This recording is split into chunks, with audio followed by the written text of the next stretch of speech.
भगवान जगन्नाथ रथ यात्रा की आप सभी भक्तों को हार्दिक शुभकामनाएं। कृष्णा डिवोशन चैनल पर आप सभी का स्वागत है। तो आइए आज के वीडियो में हम जानेंगे भगवान जगन्नाथ जी की रथ यात्रा से संबंधित सभी जानकारी और रथ यात्रा से जुड़े सभी रोचक तथ्यों के बारे में भी हम जानेंगे। तो सभी भक्तों से प्रार्थना है कि वीडियो को आप एंड तक जरूर देखें और संपूर्ण जानकारी का लाभ उठाएं। जगन्नाथ जी की रथ यात्रा पुरी में स्थित श्री जगन्नाथ मंदिर में हर वर्ष आयोजित होने वाली विश्व प्रसिद्ध रथ यात्रा है और श्रद्धालु पूरे साल भर इसका इंतजार करते हैं। तो वर्ष 2026 में यह पावन यात्रा 16 जुलाई से शुरू होगी और 24 जुलाई तक विभिन्न धार्मिक अनुष्ठानों के साथ संपन्न होगी। भगवान जगन्नाथ, बलभद्र और देवी सुभद्रा का 108 पवित्र कलशों के जल से विशेष अभिषेक किया जाता है और मान्यता है कि इस महाअभिषेक के बाद भगवान जगन्नाथ जी को बुखार हो जाता है और फिर वे लगभग 15 दिनों तक अस्वस्थ रहते हैं और इस अवधि को अनवासर काल भी कहा जाता है। इस दौरान मंदिर के पट बंद रहते हैं और भगवान को औषधीय भोग अर्पित किया जाता है और विशेष उपचार के बाद जब भगवान स्वस्थ होते हैं तब श्रद्धालुओं को उनके दर्शन कराए जाते हैं। तो ये सभी जानकारी हमने पिछले वीडियो में दी थी कि भगवान जो है बीमार होते हैं और किस प्रकार से उनका उपचार किया जाता है। जो साधारण जन है उनका प्रवेश मंदिर में बंद होता है। तो इसके बाद रथ यात्रा का शुभ आरंभ होता है। तो आइए आगे हम जानेंगे रथ यात्रा से जुड़ी हुई सभी जानकारी। जय जगन्नाथ। जगन्नाथ रथ यात्रा का धार्मिक बहुत ही अत्यंत विशेष महत्व माना जाता है। माना जाता है कि रथ यात्रा में श्रद्धा पूर्वक भाग लेने से और रथ की रस्सी को खींचने से विशेष पुण्य की प्राप्ति होती है। रथ खींचने से व्यक्ति के अनजाने में किए हुए पापों का भी क्षय हो जाता है और भगवान की विशेष कृपा प्राप्त होती है। और इसके साथ ही इस पर्व का आध्यात्मिक संदेश यह भी है कि भगवान केवल मंदिरों तक ही सीमित नहीं है बल्कि स्वयं अपने भक्तों के बीच में आकर सभी को समान रूप से दर्शन देते हैं। उनके लिए कोई भी वीआईपी नहीं है। उनके आगे सभी जन समान हैं और समान रूप से ही वे सबको दर्शन देते हैं। भगवान जगन्नाथ जी की रथ यात्रा में 3 रथों को बनाया जाता है। भगवान जगन्नाथ जी के रथ का नाम नंदी घोष है।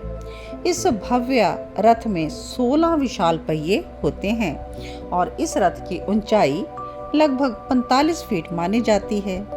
हर वर्ष रथों का निर्माण नई लकड़ियों के अनुसार विधि विधान से किया जाता है। रथ को लाल रंग के वस्त्र से सजाया जाता है।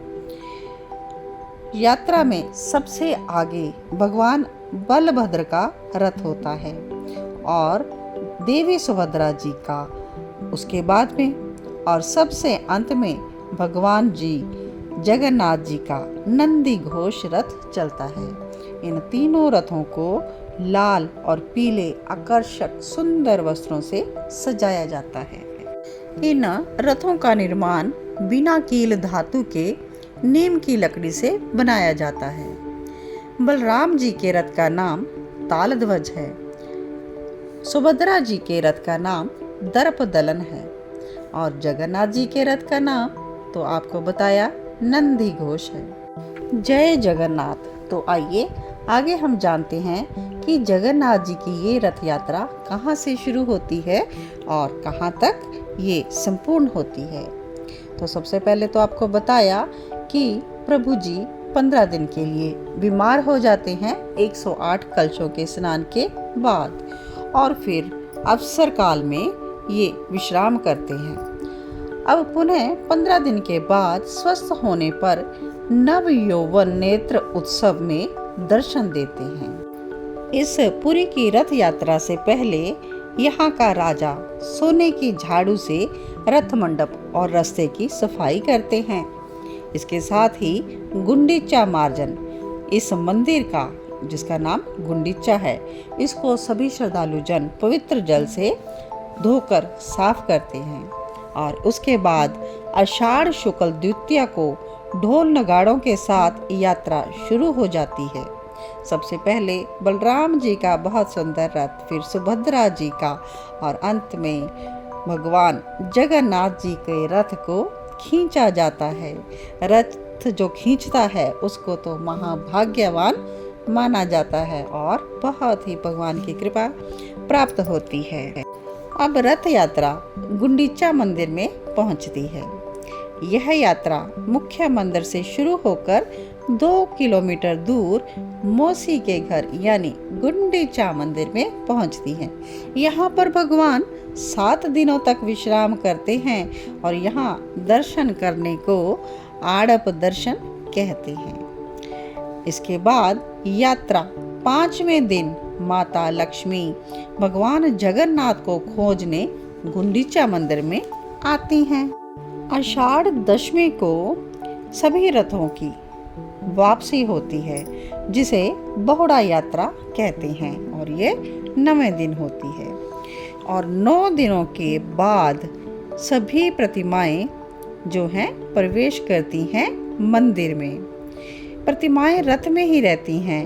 अगले दिन एकादशी को विधिवत स्नान और पूजा के बाद उन्हें पुनः मंदिर में प्रतिष्ठित किया जाता है।